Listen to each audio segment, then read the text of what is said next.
السلام علیکم دوستو، آج کی اس ویڈیو میں ہم یہ بات کرنے جا رہے ہیں کہ آخر سانپ اور مور کو جنت سے کیوں نکالا گیا۔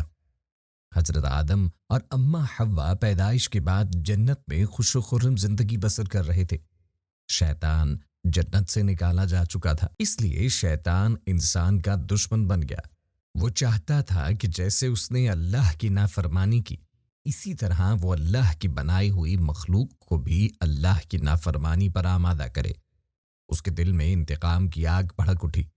اس وقت اس نے اللہ سے کہا تھا کہ میں تیرے بندوں کو تیرے راستے سے بھٹکاتا رہوں گا، اور اس کام کے لیے اس نے اللہ سے مہلت مانگی۔ اللہ نے اسے مہلت دے دی اور فرمایا کہ جب تک میرا بندہ مجھ سے معافی مانگتا رہے گا میں اسے معاف کرتا رہوں گا۔ دوستوں، اس واقعے سے صاف ظاہر ہوتا ہے کہ شیطان انسان کا کھلا دشمن ہے۔ جب شیطان کو علم ہوا کہ اللہ نے حضرت آدم علیہ السلام کو تمام جنت کے پھل کھانے کی اجازت دے دی ہے اور ایک درخت کے پاس جانے سے بھی منع کیا ہے، لیکن چونکہ جنت میں شیطان کو داخلہ ممنوع تھا، لیکن اسے 3 اسم اعظم یاد تھے جن کا ورد کرنے سے اسے اتنی طاقت حاصل ہو گئی تھی کہ وہ آسمان اول سے 7ویں آسمان تک پہنچ سکے۔ وہ جنت کے گیٹ پر بنے ہوئے سرخ یاقوت کے 2 چبوتروں میں سے ایک پر بیٹھ گیا، اور اس نے مسلسل 300 سال تک انتظار کیا کہ آدم یا اماں حوا میں سے کوئی جنت سے باہر آئے اور وہ اس کے دل میں وسوسہ ڈالنے میں کامیاب ہو سکے۔ اچانک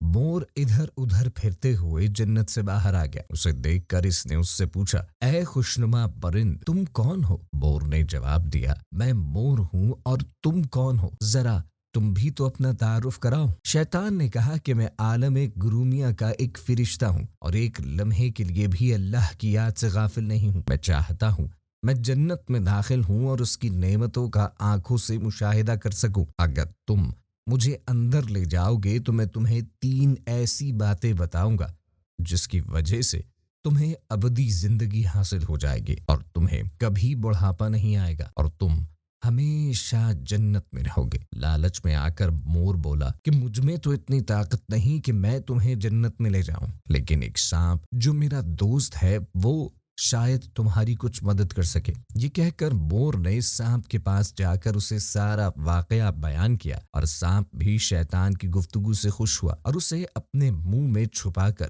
جنت میں لے گیا، شجرے ممنوع کے پاس پہنچا دیا۔ دوسری جانب جنت کے نگہباں فرشتوں کو فوراً یہ اطلاع ملی کہ شیطان جنت میں داخل ہونے میں کامیاب ہو گیا۔ جب نگہبان شیطان کو جنت سے نکالنے لگے تو اللہ نے حکم دیا کہ اسے ابھی جنت میں ہی رہنے دو۔ شاید یہ حضرت آدم علیہ السلام کا امتحان تھا یا حکمت خداوندی۔ جنت میں عارضی قیام کا جب حکم نامہ ملا تو شیطان حضرت آدم علیہ السلام اور اماں حوا کے پاس آیا اور ان کے پاس عقیدت و محبت کا اظہار کرنے لگا۔ یہ دونوں اس لعین کو پہچان نہ سکے کیونکہ ماضی کے مقابلے میں اس کی شکل تبدیل ہو چکی تھی۔ اس نے حضرت آدم علیہ السلام سے کہا کہ میں چاہتا ہوں کہ آپ ہمیشہ جنت میں اسی طرح خوش و خرم زندگی گزارتے رہیں۔ حضرت آدم شیطان کی باتیں سن کر گہری سوچ میں ڈوب گئے۔ شیطان نے کہا کہ اگر آپ نے میری بات پر عمل کیا تو آپ کو تا حیات جنت کی سہولتیں حاصل رہیں گی۔ یہ سن کر وہ حکم ربی سے شیطان کے بہکاوے میں آ گئے اور پوچھنے لگے کہ یہ کس طرح ممکن ہے۔ شیطان بولا کہ اگر آپ اس شجر ممنوع کے پاس جا کر اس کا پھل کھا لیں تو آپ کو ابدی حیات حاصل ہو جائے گی اور آپ تا حیات جنت میں رہیں گے۔ یہ بات سن کر آپ کے دل میں خیال پیدا ہوا، لیکن ان کے دل میں اللہ کی نافرمانی کا خوف غالب آ گیا۔ جبکہ حضرت اماں حوا شیطان کی باتوں میں آ گئیں اور ان کے کہنے پر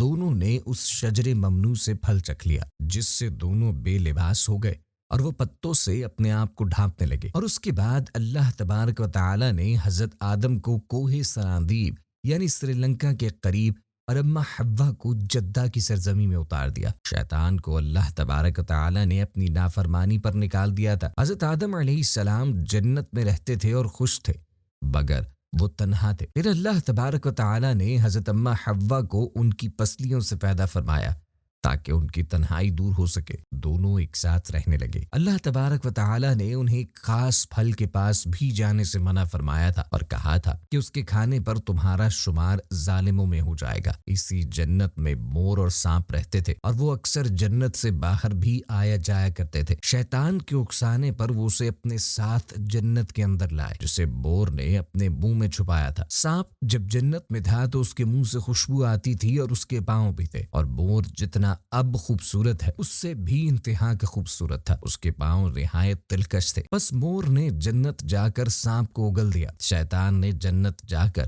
حضرت آدم اور اماں حوا سے ملاقات کی، انہیں بہکایا تاکہ وہ اس پھل کو چکھیں۔ حضرت آدم نے اللہ کے خوف سے اسے کھانے سے منع فرمایا، لیکن جب ایک دن حضرت آدم گہری نیند سو رہے تھے تو شیطان اماں حوا کے پاس آیا اور انہیں بہکانے لگا۔ حضرت اماں حوا اس درخت کی طرف چلی گئیں اور پھل کھا لیا۔ جب حضرت آدم علیہ السلام اٹھے تو اصرار کر کے انہیں بھی ساتھ لے گئیں اور ان کو بھی کھلایا۔ ان کے جسم سے لباس غائب ہو گیا۔ انہیں تب بہت شرمندگی ہوئی اور اللہ سے معافی طلب کرنے لگے۔ اللہ نے انہیں جنت سے نکال دیا اور ایک مخصوص وقت تک زمین پہ رکھا۔ تب سے ہی جن پاؤں سے مور شیطان کو لے کر جنت آیا تھا، اس سے خوبصورت پاؤں واپس لے لیے گئے اور اسے بدصورت بنا دیا گیا۔ اور چونکہ سانپ نے یہ مشورہ دیا تھا تو اللہ نے اس کے منہ سے اس کی خوشبو چھین لی اور پاؤں بھی، اور جنت سے نکال دیا۔ تو دوستوں، یہ تھی ہماری آج کی ویڈیو۔